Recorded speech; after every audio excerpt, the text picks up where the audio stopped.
พี่น้องวันนี้มากินพายุหน้าเก่าโย่ๆจ้า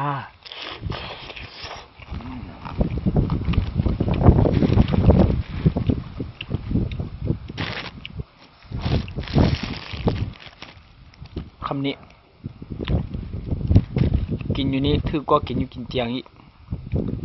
มันถืออีกแซ่บอีก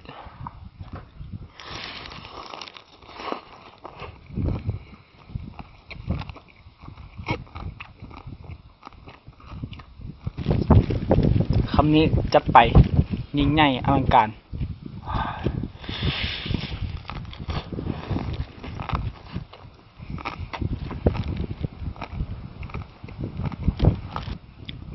ต่อไปอย่าหยุด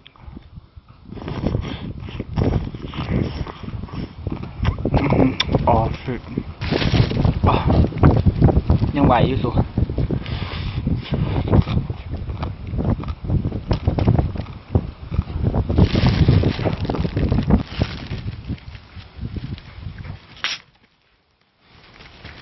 จัดไปเป็ดซี่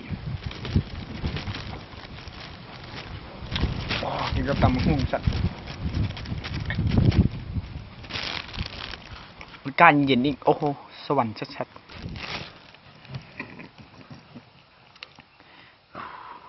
ต่อไปจัดไป